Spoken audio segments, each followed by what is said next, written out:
If you've been seeing peptides everywhere lately for weight loss, healing, skin, hair, and you're wondering what they actually are they safe? Where are people getting them? This video is going to give you everything you need to know in 5 minutes. Let's keep it simple. Peptides are chains of amino acids. Amino acids are the building blocks of protein, and peptides are shorter chains that act as signaling molecules in the body.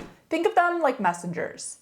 They plug into certain receptors and tell your body to do something. That could be to burn fat, stimulate hair growth, reduce appetite, repair tissue, get more deep sleep. Your body makes peptides naturally. One example that you're probably aware of but might not have known is a peptide is insulin. Insulin is a peptide hormone that your body produces to regulate blood sugar, and it's used medically. For people with type 1 diabetes, their body doesn't produce insulin due to an autoimmune condition, so they inject it, and it's life-saving.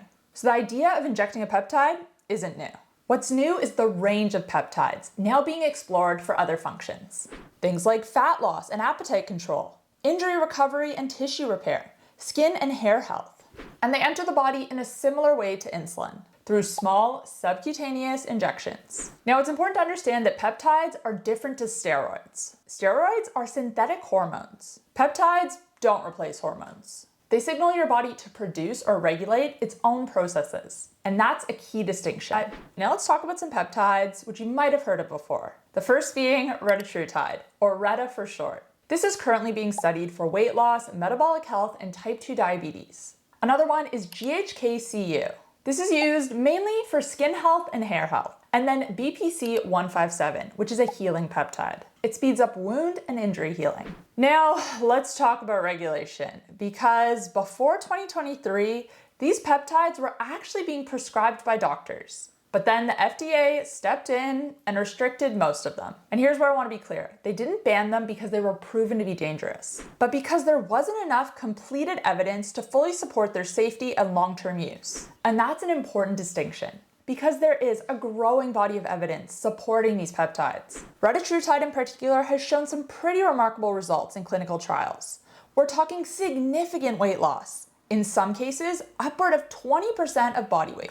And Reta works differently to current GLP-1 medications. Semaglutide, brand name Ozempic, targets one receptor. Tirzepatide, brand name Mounjaro, targets 2 receptors. Retatrutide targets 3, which is why the results are so strong. It targets GLP-1, GIP, and glucagon. And the addition of glucagon is what really sets it apart. This increases metabolic rate and mobilizes fat. But, and this is key, it hasn't completed the full research and approval process yet. So it's still in the clinical trial phase. Now here's where things get a bit more complicated, because even though these peptides haven't been fully approved yet, they're still being sold. You'll see them labeled as for research use only. That's essentially the loophole. They're being sold in a way that technically isn't for human use, but people, of course, are using them that way. These peptides come in a powder form called lyophilized powder, and they need to be reconstituted with bacteriostatic water, then stored correctly in a controlled temperature and light environment.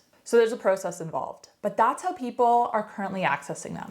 Now, aside from the growing body of evidence on some of these peptides like Retatrutide, if you look online, especially in forums, on Reddit, on TikTok, the results people are reporting are pretty significant. But it's important to understand that these are individual experiences. We call this N=1. They don't replace long-term, large-scale data, but they are meaningful. That said, the research that is available is showing potential benefits across multiple areas: weight loss and metabolic health, improvements in fasting blood sugar, insulin, and markers like HOMA-IR, improvements for PCOS and fertility, skin and hair health, reduced inflammation, and healing from injury. Even areas like longevity are being explored. So where does that leave us? Right now, these peptides haven't completed the full approval process, which is why they're not widely available through standard medical channels. But based on the research so far, if and when they do become fully approved, this space is going to grow very quickly.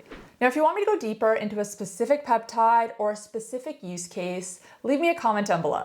I've got a few more videos planned on this. The next one is going to cover something that I am asked a lot about. If you're using a weight loss peptide, GLP-1, semaglutide, tirzepatide, or if you're on Retatrutide, do you have to stay on it forever? If you stop taking it, are you going to regain the weight? That's coming soon, so stay tuned for that.